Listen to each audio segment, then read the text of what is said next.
Been here since day one.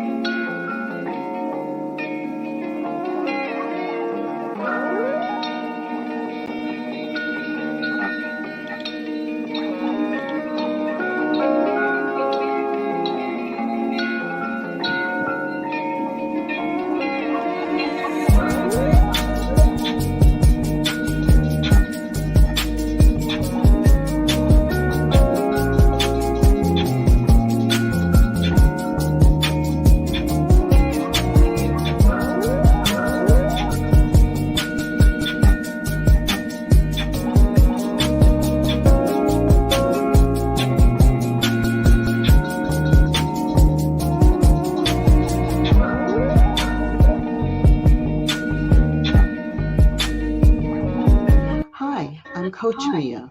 Thank you all for tuning in to Season 2, Episode 10 of Glow 365 TV show, equals our greater level of wellness. On today's show, I have three beautiful, amazing women who are members of the Jamaican American Association of Central Florida. But first, allow me to introduce my esteemed co-host, Coach Dawn Hewitt. Good evening, Hey, Mia. Dawn. How are you? I am doing wonderful. Again, we're back for another amazing show. But first, we would like to send prayers to Lady Q's son, Micaiah, who had surgery today. So we are praying for a speedy recovery. And also, Sophie G is not here with us because she is so busy, with her sister, Dr. Karen Green, who's running for Congress. And, Dawn, I want to touch on this past Sunday. I attended the Jamaican American Association anniversary celebration church service. They usually do that for the Independence, and such an amazing time, just to sing from Raquel and also Adriana Clark, Dr. Philip Leafat, who was the MC, and the pastor that was there that gave a wonderful message. It was just amazing. I enjoyed it. And they had it about 2 years ago before the pandemic that I also attended as well, too. So it was a great time, that Jamaican independence celebration, Sounds wonderful. That sounds wonderful. I also just wanted to... I've been doing good, thank you. And I wanted to mention how wonderful our last show was, too. With the men that we spoke to about Men's Health Month. And yes, definitely. Yeah, that was a dynamic show. Yeah, we talk a lot about, women's health and stuff. So it's nice for us to do, men's health and, because again, our better half, we got to take care of, them as well, too. We're just as important as, as they are as well, too. So that's Absolutely. awesome to do that. Yes. Yeah. So can you share a little bit about, before we even start that, let me remind everyone to like and subscribe on YouTube at Official KUO Magazine, and see all our current and previous show. Dawn, just, we have our special guest that's on the show today. Can you share a little bit about the Jamaican American Association? Yes, certainly. The Jamaican American Association of Central Florida is a 501c3 nonprofit, and of course it's also known as JAAOCF. It's a non-political organization in Orlando, established in 1986 to primarily provide a support group for Jamaicans residing in Central Florida. Their mission is to preserve, enhance, and promote our cultural heritage by and through focusing on education, our youth, community service, and emergency assistance, both locally and internationally, and so much more. Let's take a quick break. When we return, Coach Mia will have a conversation with the founder, Marjorie Brown. We'll be back in 60 seconds.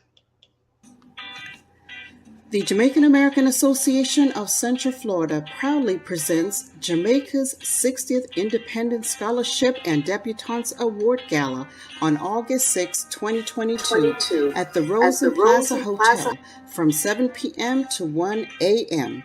Guest speaker will be Dr. Dwayne Dice, CEO of Education Solution International. Co-MCs are Mr. Lewis Witter and Miss Adriana Clark of Caribbean Rhythms Radio. Dinner served at 7:30 p.m., music and dancing by DJ Charlie Brown and Caribbean Groove Band. Tickets are $75 by calling 407-467-1741 or 321-439-2130 and also 407-292-3719. Join us for a night of excellence and elegance as we celebrate Jamaica's Diamond Jubilee. For more information, please visit online at www.JAAOCF.com.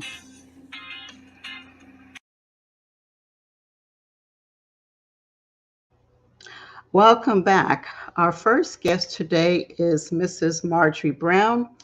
Born in the parish of St. Thomas, Jamaica, West Indies, she migrated from Jamaica to New York City and earned an AAS degree in medical lab technology and a Bachelor of Science degree in nursing, along with working at hospitals in Bronx, New York.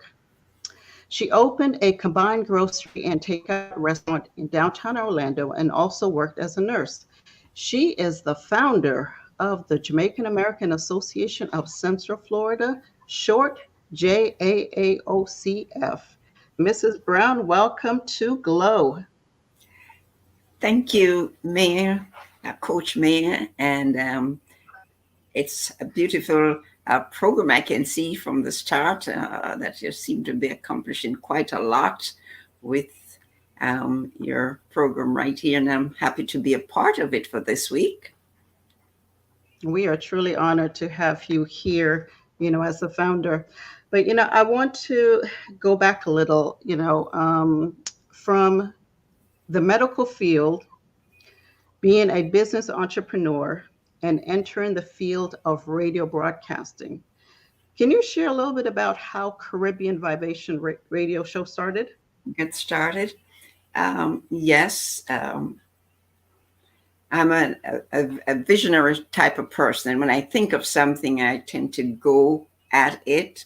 And when we relocated from New York into Orlando, and actually we moved into Orlando because I thought it was a shorter distance to Jamaica, and I would have gotten to Jamaica. I was still so very Jamaican and want to be as close to Jamaica as I could be. So that's why I relocated to Orlando.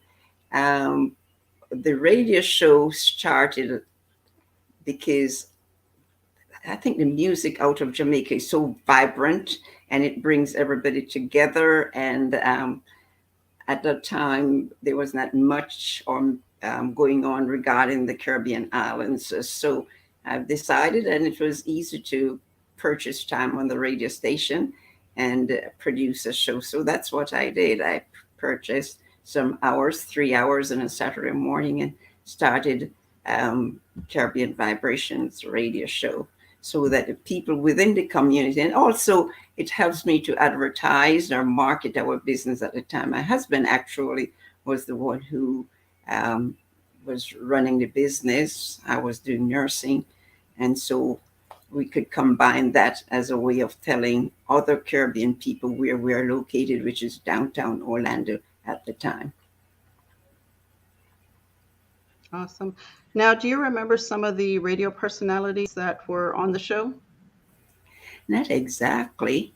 So many years have passed, and you move from one phase of doing one thing into another phase, and sometimes you don't keep up with all the many people that you have encountered as you go along. However, what I did at the time in order to facilitate and help with people from the Caribbean islands, I usually get the news directly from Jamaica, so that people that were in the Central Florida area could stay in communication or know exactly what was going on the islands. And not only in Jamaica, but because when they record the news out of Jamaica, it's not only focused on Jamaica, but on the other Caribbean islands. So other Caribbean people within this community was able to stay abreast of what was happening on their islands.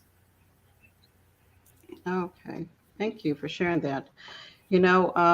As we go back, to November of 1985, there were selected individuals that you invited to your home to discuss formulating a society which was first named West Indian Civic Association, then the American Society of Central Florida, and Caribbean. today we know it as the Jamaican American Association of Central Florida. Mrs. Brown, you went again from medical field to restaurant owner to radio broadcast to forming this society, organization. And first, let me say, I am honored to be a member of this society today. What was this the Jamaican mindset that, you weren't doing enough work and you just had to think of something? Because you kind of remind me of myself that, sometime late night, I think of, it's like, I need something else I need to do. So what was that mindset at that time? Was it late night in the afternoon that you thought of, okay, I need to create an organization for some people and invite a few people and see what we can do? Actually, if you move out of a vibrant area like New York City, I lived in the Bronx, and you get into Central Florida, where there were a few Caribbean people, but they were so dispersed in different areas that you hardly encounter many of them at a time. And so, like I mentioned earlier, I'm a visionary person. And when I think of something, I tend to want to put it into action. So at the time, I was doing nursing at Orlando General Hospital in the intensive care. And that is now Advent Hospital on the east side. And so when you hear of something happening that's Caribbean related, you want to get there. And I always think, well, a few of us are here, but what if something should happen to anybody? What type of representation? How do we get together as a community and to support each other? So I thought of the best thing to do is form an organization and get as many people that I could get together to stand united. And so I started writing my ideas down and start formulating the plans how to get this off the ground. So happened that while I was working at Orlando General, one of the doctors that would come in to see his patients there was Dr. Ken Richards. And I showed him my plans and shared my ideas with him. So he was one of the very first person that was recruited to be a part of the then West Indian and American Civic Association. And so he said, well, I have two of my clients are Jamaicans and I will invite them. And so he invited Bertie and Olive, and they came, they contacted me. And so we gathered, and the other folks that were, that met with us here in my house, same place where I'm living currently, were friends that I've had from New York, included Martel, Taylor, and Diane. We knew them from New York. And so I invited them and I shared the idea of starting a Caribbean association so we could have that representation and have a voice in the community, so to speak. And so that was how that got started. That is awesome. And we definitely need that, to, celebrate our culture, but to also, the young, our youth, to educate them and have them also get involved as well, with that. So that was a great plan. I'm so proud of, what you guys have accomplished, for so many years and still going strong. When that organization got started, some of the obstacles that we face then, when we started, I had 11 people, including myself, here that Sunday afternoon. Well, just about half of them continued, some of them never, although they agreed with the idea that I was sharing and putting together. Many of them never continued into a second meeting. But one of the obstacles we had to overcome at that time was where we should meet. And so I spent a lot of time trying to find places that we could meet to have these meetings. And sometimes, I don't know, someone lives in an apartment complex and have a clubhouse, and we'll meet there. So I will meet in Winter Park, and we'll meet in Altamont Springs, and wherever we could find somewhere to meet. I would do all that investigation. Another thing we had to overcome is finances, because of course it's a new organization and there was no money to get many of the ideas. So then I had to finance a lot of the activities that we were doing at the time, even if it's for refreshments and things like that, just to get it off the ground and get it going. And so here we are. Now, you're also the chairperson for the membership. What are some of the criterias, for someone who wanted to become a member or volunteer? To become a member of the Jamaican American Association of Central Florida, first and foremost, since the name has been changed, because it has gone through the name changes. The Caribbean, when we started as a Caribbean American Association, it was to encompass the Caribbean area, all the islands, and along the way it was changed. The focus was changed to Jamaica. So the requirement is you have to be of Jamaican heritage, whether you're born in Jamaica or you're a descendant of someone who was born in Jamaica, or if you're married to a Jamaican. So those are the three most outstanding qualifications there to become a member of the Jamaican American Association. And you mentioned volunteering. That is open to anyone, because that is a voluntary service that you will be bringing to the organization. So if you're qualified, like my dear sister wants to learn how to be an expert at computering, and you're qualified to teach that class, you could come in and offer your service and become a volunteer. And that you don't have to pay a membership dues fee for. So it's easy to become a volunteer, ages 18 and up.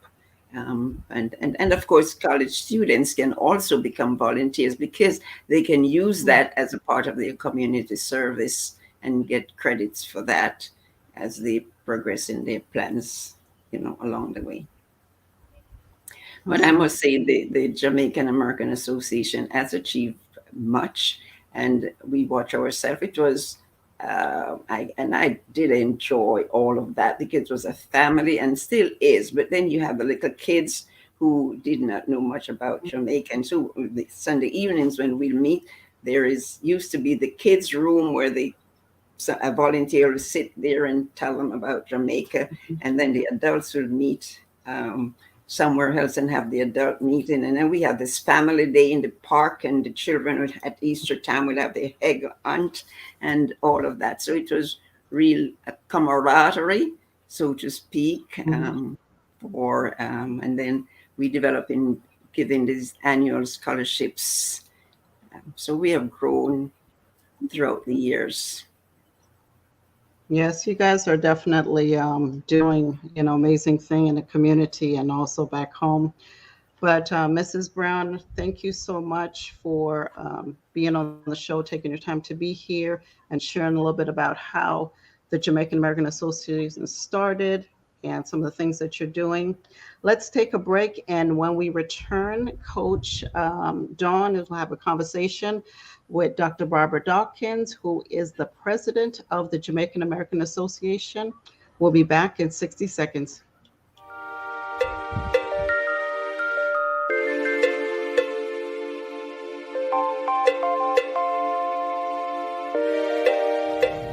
It's your girl, Lady Q, and I would love to invite you to What's in Your Purse Women's Conference. The date is August 12th through the 14th, and we're going to get together and we're going to release the baggage that we have been carrying, and I need you to go register. Register for the conference at www.wip22.eventbrite.com. Grab your mom, your sister, your cousin, your friend, your next door neighbor, your co-worker, and bring them with you August 12th through the 14th for What's in Your Purse Women's Conference.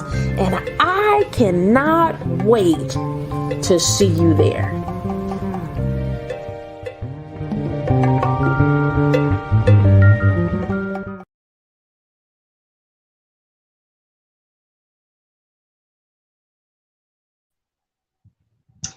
Welcome back, everyone. Our second guest today is Dr. Barbara Dawkins, who is born in the parish of Kingston, Jamaica, West Indies.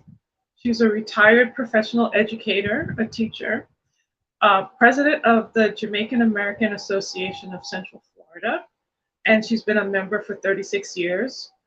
Jamaican American Association of Central Florida free tutoring program. She has a Bachelor of Arts from the University of Central Florida, a Master's in Education from American College of Education, and a doctorate in leadership and the teaching of reading, just to name a few. Dr. Dawkins, welcome to Glow. Thank you for having me. Great work, Glow. Thank you. Thank you. And we could say the same to you. So as a professional, as a retired professional school teacher who's taught for the past 40 years, being here in this country, we know so much about American history, but how important is it to know our own cultural heritage and history? Like Marcus Garvey said, anyone without a knowledge of their history is like a tree that has no roots. We need to be connected to where we're from. We need to know the greatness of our forefathers. We need to understand what we should continue working on, and that gives us strength. What comes to my mind is the resilience of the Jamaican people. Though people refer to as African Americans, and many Jamaicans may have a shared history because we came across in the Atlantic slave trade, the Jamaican culture and history present a different picture.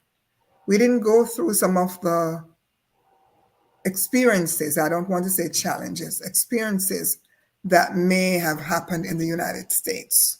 And we need to draw from that history, know our own history, and pull on that for this resilience.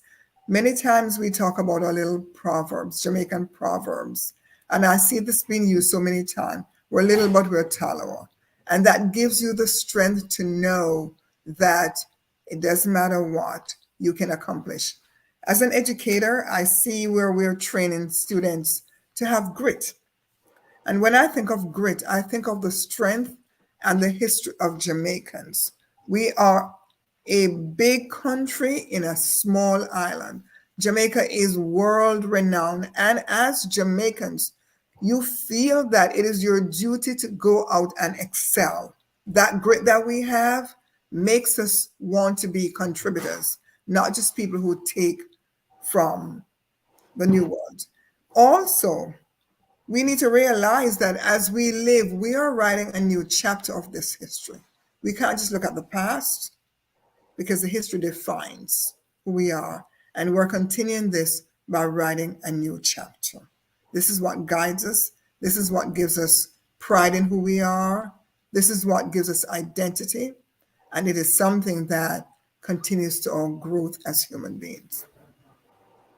That is so beautiful, and I just love the passion that comes out in you when you speak on this issue. I wanted to quickly also ask, since we're talking about your background in education, can you tell us a little bit about the free tutoring program that you set up at, I believe it takes place at the JAAOCF Library?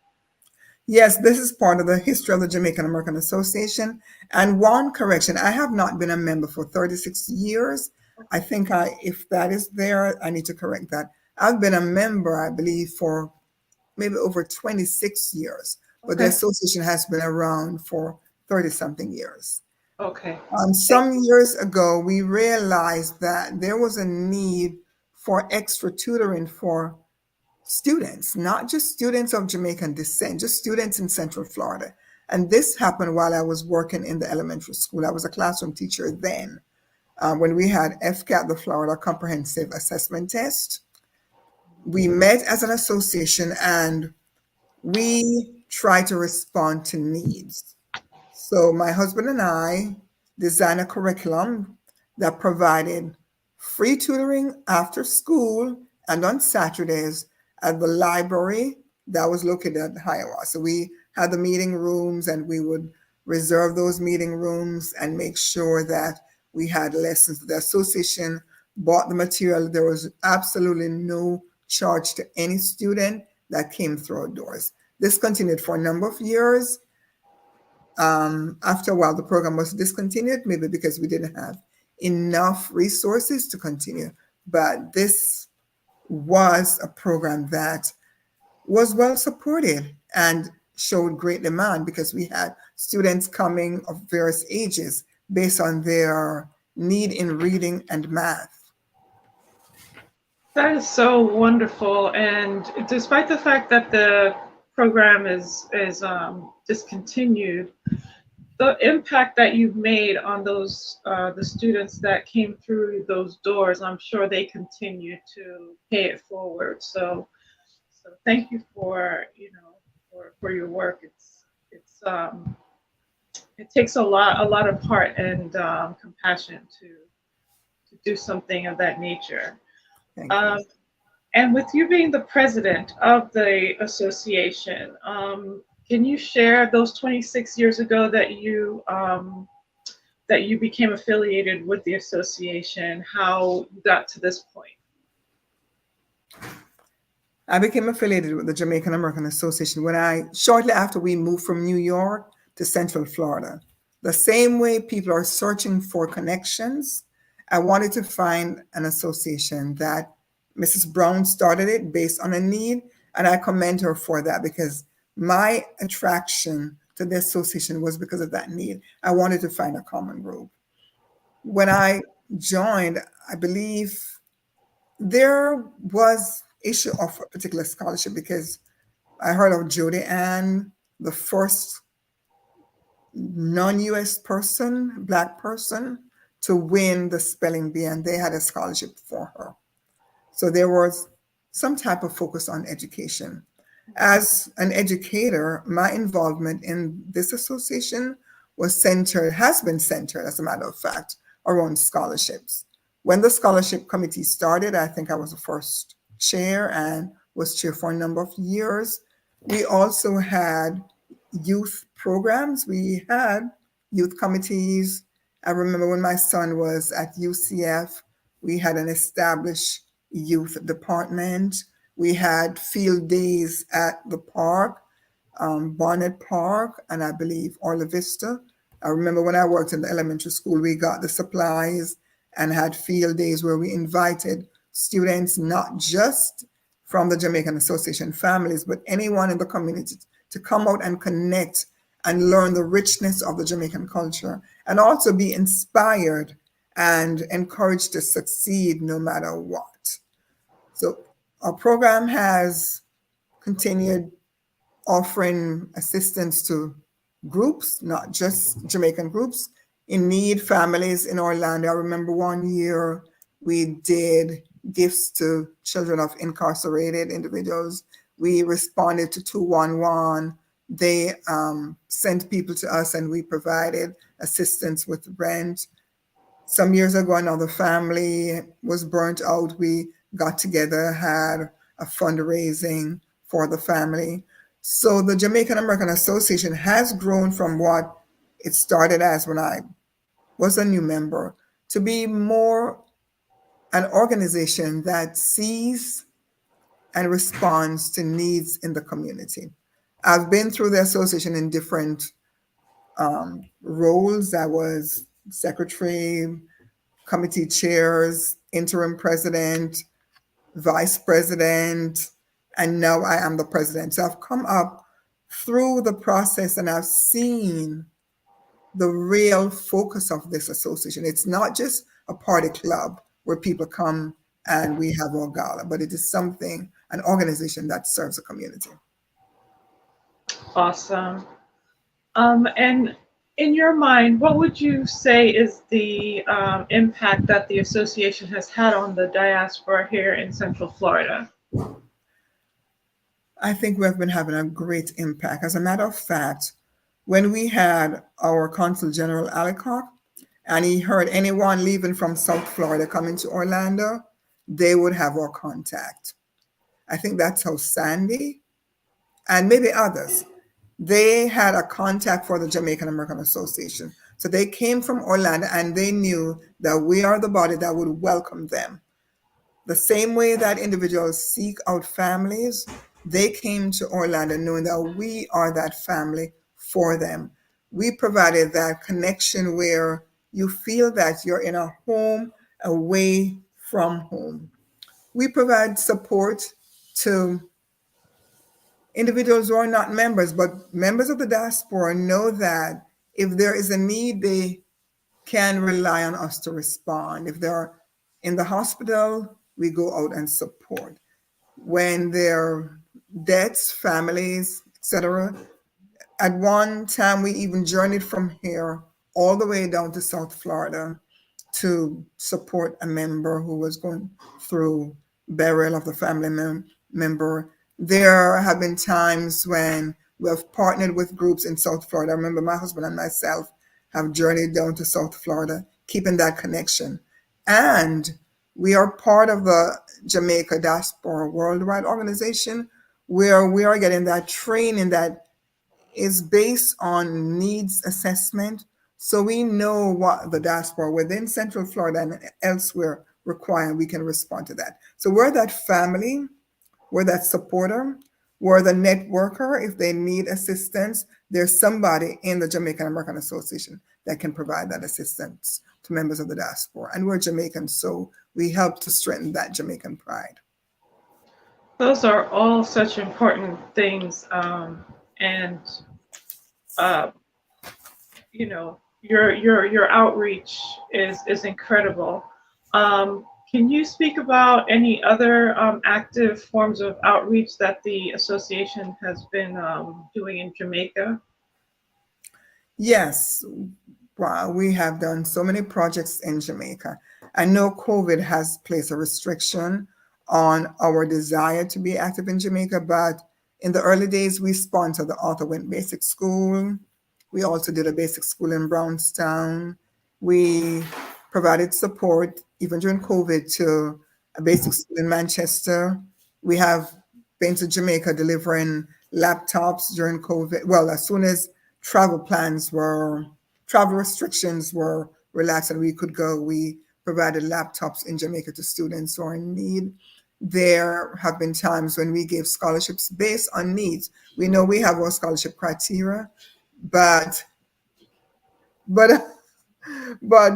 we sometimes relax those criteria based on the needs that we see in Jamaica, because we know that it's sometimes very difficult for students in Jamaica to gain access to what they need than students in the United States. So we maintain that connection, and mostly in education, because it is so important, not just to give somebody a fish, but teach that person how to fish. Absolutely, well said. And what would you say is your most memorable moments while celebrating your Jamaican culture? I think a gala where we award scholarships. And when I hear the story of the scholarship recipients, that really touches my heart. When I see them come alive from the pages of their essay and they relate to you their experiences, what they have gone through and their aspirations, and to know that we would love to give a lot more than we do for scholarships, but I am thankful and I'm grateful, and that is a strong memory for me. When we do for the young, when we continue, I know many of us get lost sometimes as African American, but as Jamaican American, we want to brand ourselves as individuals that are change makers through education and through other avenues. So I am very, very proud when we have our events and in between when we give as needs scholarships. Those are experiences that make me know that we are little, our little proverbs, we're little, but we're Talawa. And it's something that continues not just at a big event, but right throughout the year. Absolutely. Thank you so much for your eloquence, Dr. Dawkins, and thank you for being a guest on Glow. We appreciate you. Thank you for having me, and you and me and the rest of the team are doing an excellent job. Thank you. Thank you. Well, on that note, let's take a quick break. When we return, Coach Mia has a conversation with Joan Edghill, who is the entertainment chair of the association, on what's coming up on August 6th. The Jamaican American Association of Central Florida proudly presents Jamaica's 60th Independence Scholarship and Debutants Award Gala on August 6, 2022 at the Rosen Plaza Hotel from 7 p.m. to 1 a.m. Guest speaker will be Dr. Dwayne Dice, CEO of Education Solution International. Co-MCs are Mr. Lewis Witter and Miss Adriana Clark of Caribbean Rhythms Radio. Dinner served at 7:30 p.m., music and dancing by DJ Charlie Brown and Caribbean Groove Band.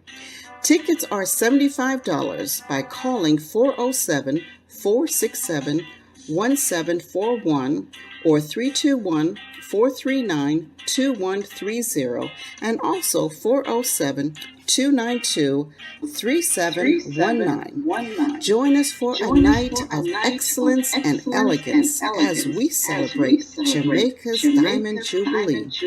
For more information, please visit online at www.JAAOCF.com.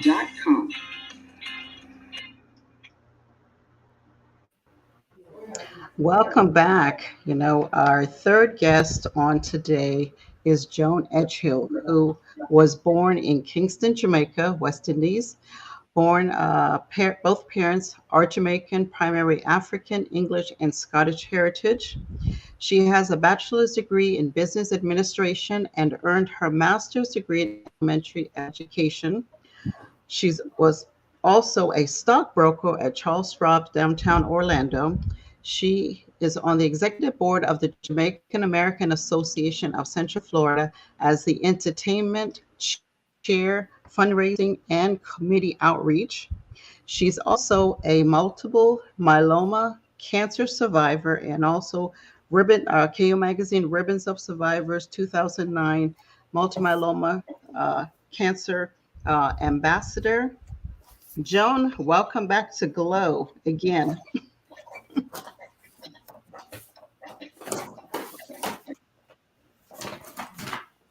You're on mute.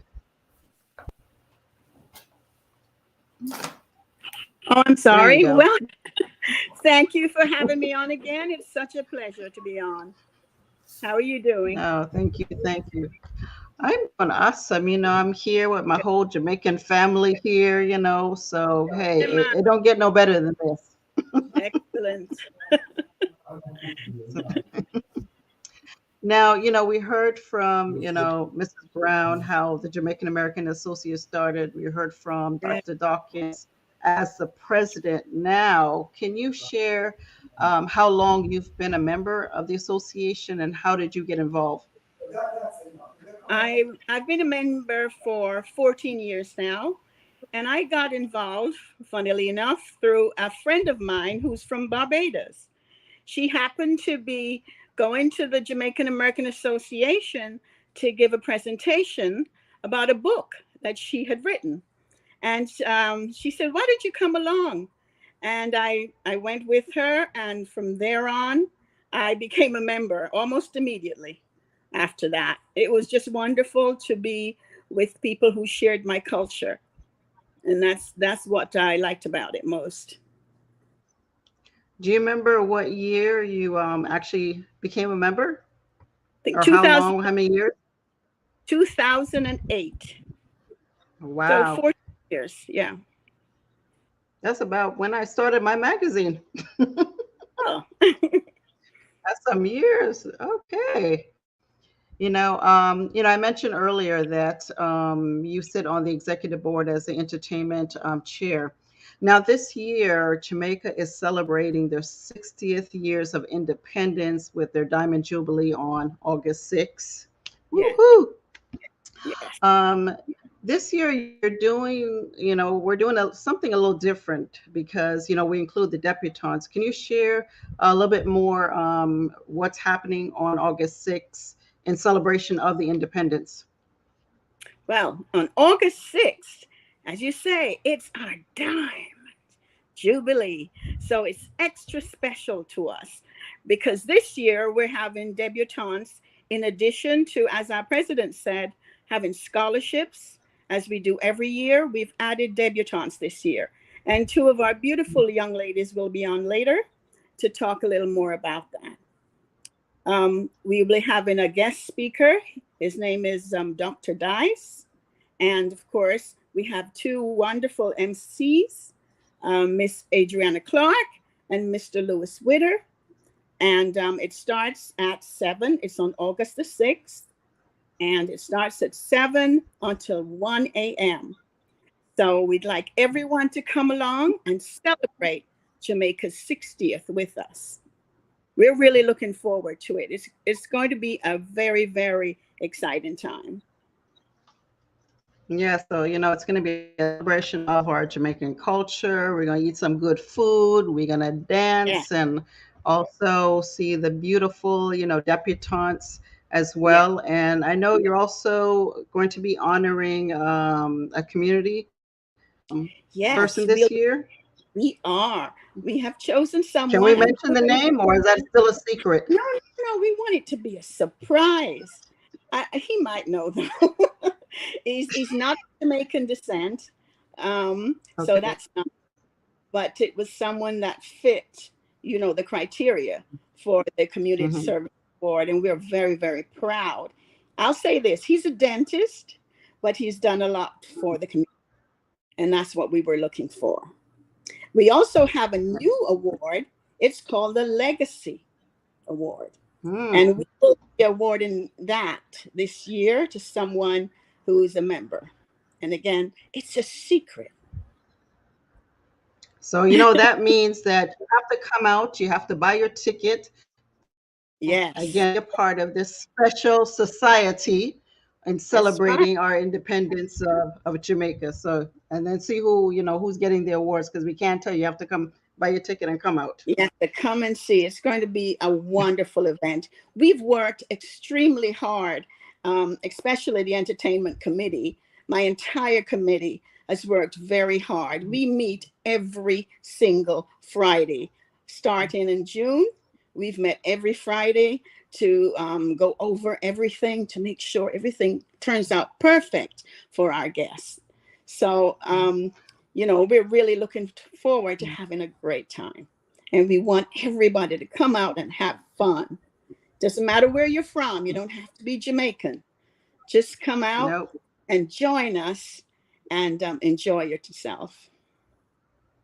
Now, who are some of the members that are part of, putting this together? And I have to really give a shout out to Grace, for the Yeah, amazing especially. job with the journal and, all the Mhm. flyers and stuff that she does. She really gets involved. So Absolutely. kudos to you, Grace. She's my right-hand person. So Grace, she takes care of all the flyers, the journal, the program. In addition to that, she's coordinating the debutantes, and she actually coordinated a workshop that was absolutely excellent. We all took part, everyone on the entertainment committee, including the president and Mr. Lionel, who is our treasurer.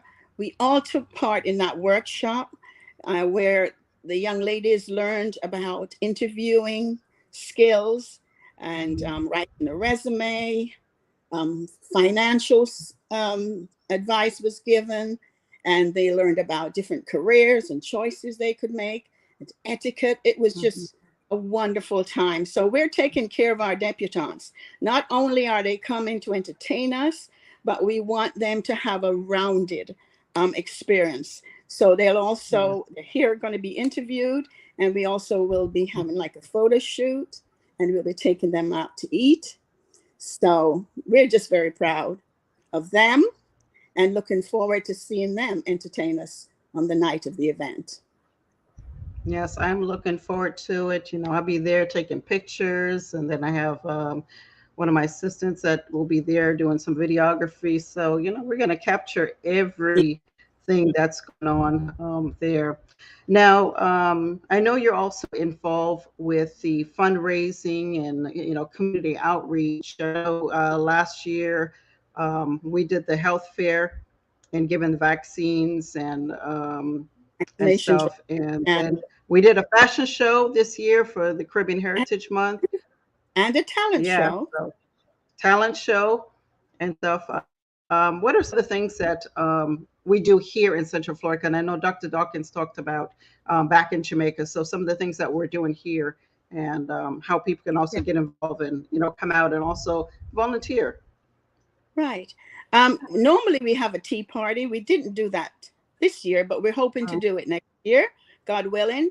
And that's a fundraiser, and where you come out and just enjoy yourselves. We have fashion shows as well, and talents and different people coming to sing and so on. And that all the funds from that is used for our scholarships and for the other things we do for the community. After that, we have our big ball each year. We're so happy to be having it again this year because we haven't for 2 years, but you know what we did? We did it virtually. Although we weren't able to meet face to face, we had virtual events, and we still gave away 9 scholarships for each of those years. So we don't give up. We're just like the Jamaican people. We find ways around our challenges. This year, our theme is come out, we're giving you a night of excellence and elegance, but attached to that, we're raising the bar. And by that, what we mean is we've done a lot, as the president and our founder has told you, all the things we've done, but we want to do more.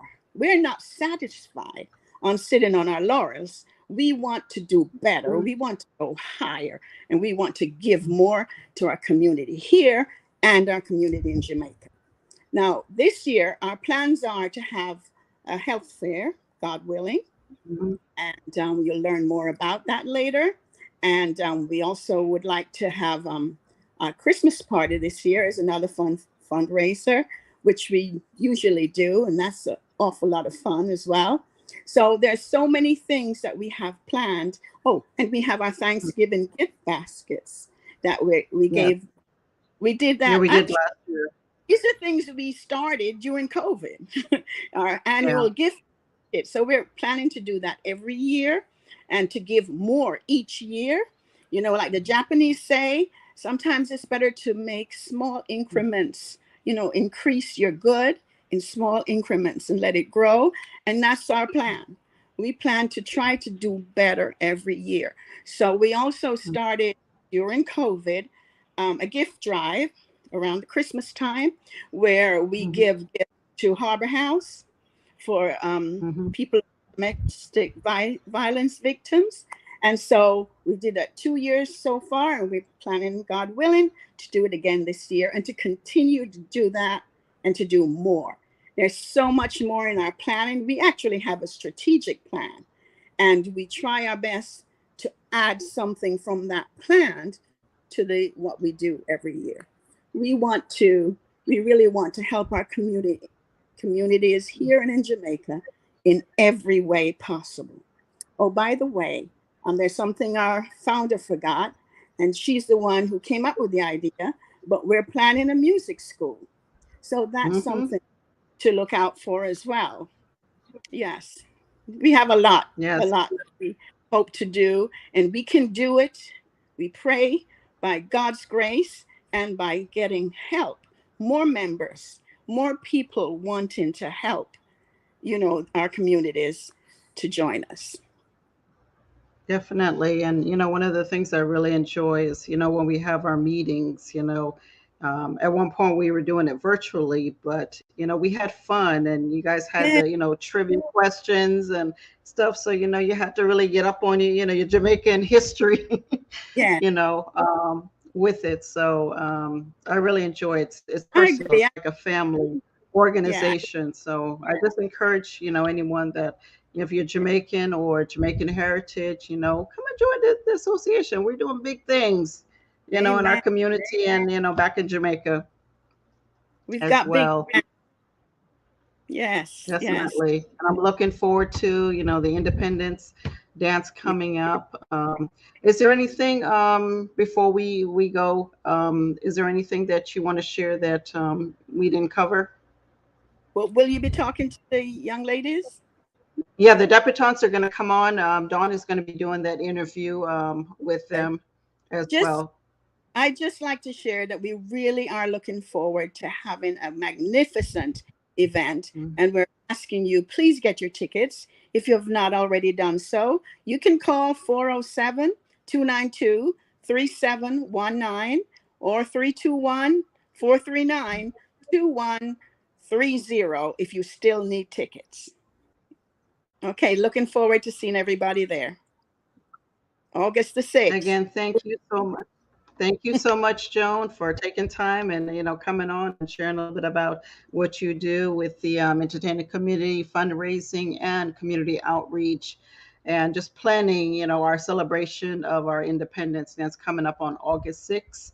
Let's take a quick break, and when we come back, Coach Dawn is going to have a conversation with two of our debutants of the Jamaican American Association. We'll be back in 60 seconds.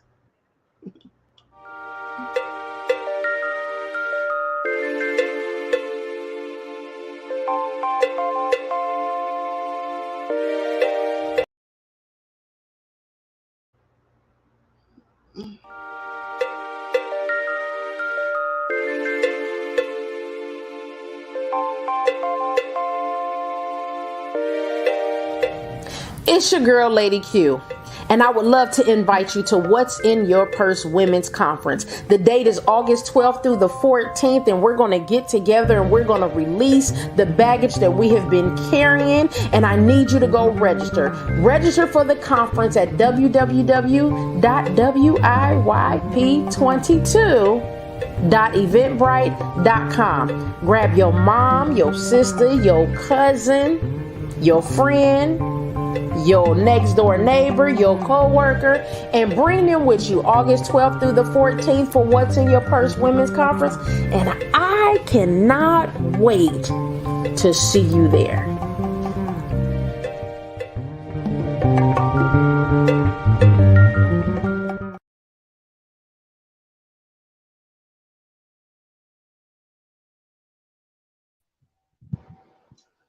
Welcome back, everyone. In our fourth segment tonight, our special guests are Erin Grant and Aniya Roden. These are the 2022 Jamaican American Association of Central Florida debutantes.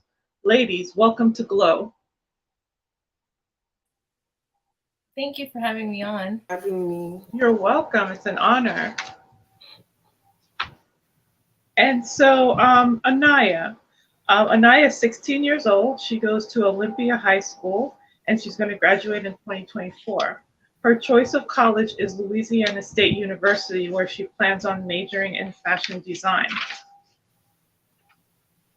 Erin graduated from Ridge Community High School and attends the University of South Florida. Her major is public health. Aniya, can you please share with us why you chose Louisiana State University as opposed to another university? Okay, I chose Louisiana State University due to me watching the NCAA collegiate track and field, and I liked their performance. Oh, that's awesome. Are you an athlete yourself? Yes, ma'am. Oh, that's excellent. In track and field? Yes, ma'am. Oh, that is wonderful. I also have a degree in fashion design, so you're a woman after my own heart. So I can't wait to see what it is you're going to do in the future. Erin, your major is public health, and your career goal is to work at the Center of Disease Control, or CDC. Can you please share your reason for choosing this field? I have a big passion for healthcare, and so I feel like working for that organization, I can make a big impact in the world of healthcare and just different like diseases and protection for citizens across the world. That is such a beautiful goal, and thank you for the heart that you have for people. So Aniya and Erin, why did you choose to become this year's debutantes for the Jamaican American Association? And how will you use that to inspire other young women like yourself? We're going to start with Aniya and then Erin. I chose to become a debutante because I wanted to learn how to be a better young lady and be in a circle to where I can get mentorship and a leader's standard point to do better later on in life when I become older. And I feel like I can help other young ladies by doing better to what I've learned in the as in becoming a debutante. Wonderful. Erin? I would say for more confidence and just showing other young ladies that going out of your comfort zone can really like help you grow as a person, and just like show them that they too can be like role models for younger girls. Wonderful, wonderful. Very proud of you too. So as women of culture and representing your cultural heritage of Jamaica, how do you educate others about your culture? Aniya? The food is good, the music, and the athletics. That's absolutely true. And Erin, what about you?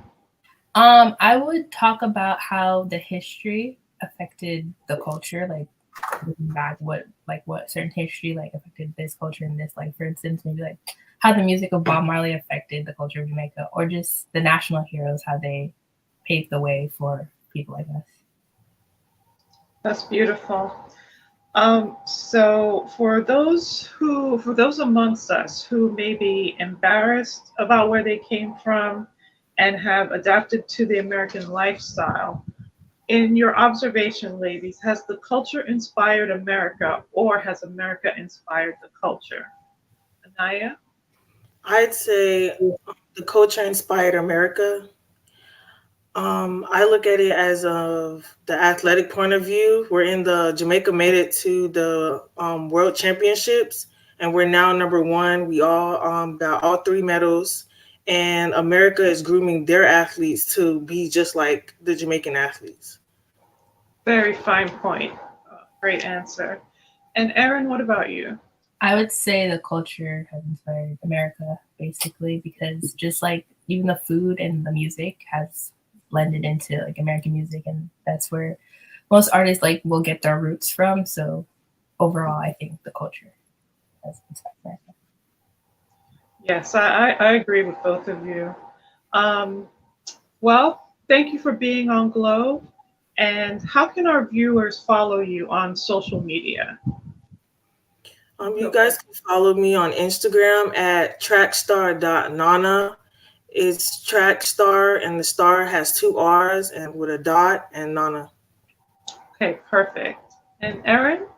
You can follow me on Instagram. It's just my name backwards. So if you say Erin Grant, just type it in backwards. Okay, so just at N-I-R-E? Yeah, and then my last name, T-N-A-R-G. Okay, can you say your last name one more time? Sorry. Grant. Oh, Grant. Okay, all right, perfect. Thank you, young ladies. This has been such an honor. Thank you. Thank you. And so I'm going to wrap up with just a few words. While Jamaicans tend to be well known for tourism to our beautiful island, our spicy food, and reggae music, unfortunately, cruel and inaccurate stereotypes still persist that can be very damaging to our communities abroad. Education creates opportunities for understanding between different groups and can be the remedy for xenophobia and bullying. This is where organizations such as the Jamaican American Association of Central Florida can make such a huge difference in the way we perceive ourselves and the way that others perceive us. As a Jamaican myself, we couldn't ask for more than to be represented by people who are so passionate about sharing the best attributes of our culture with the communities we live amongst. Ladies, it's been an honor, and thanks for joining us on Glow.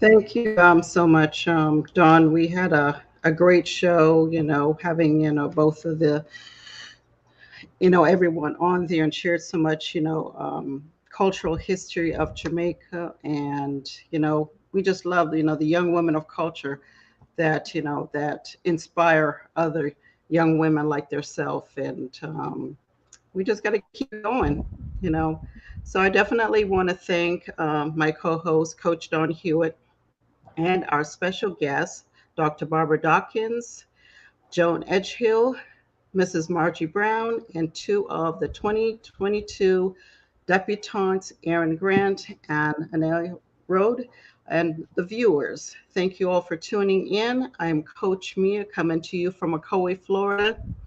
Until next time, stay safe and well and continue to find your glow within the mind, body, and soul. Hey, this is your girl, Coach Mia, inviting you to check out the next episode of Glow 365 TV on Tuesday, July 28th at 7 p.m. Eastern Standard Time for a special documentary on Ribbons of Survivors 365, Our Warriors of Hope and Wellness, with our special guest, Raquel Gammon, who shares her journey living beyond Graves' disease, hosted by Coach Dawn Hewitt. Then, on August 9th, we have our very own Lady Q, gives us some insights on her upcoming event, What's in Your Purse? Glow Show is streaming live on YouTube at Official KUO Magazine. Also, please don't forget to check out online the July, August, September 2022 current issue of KUO Magazine. On the cover is Dr. Todd Hall, who shares being a pastor and overcoming some of life's challenges. Other features are Raquel, again, who shares her journey of living beyond Graves' disease. And in our youth corner, we have Julian and Michaela, who share their views on bullying, friendship, the importance of cultural heritage, and being on the radio with their grandmother, Andrea Jackson. And celebrity vegan chef Sandy Moraes shares her delicious vegan chickpea tuna recipe, and so much more. Again, log on to www.kuomagazine.com. Tell a friend and share.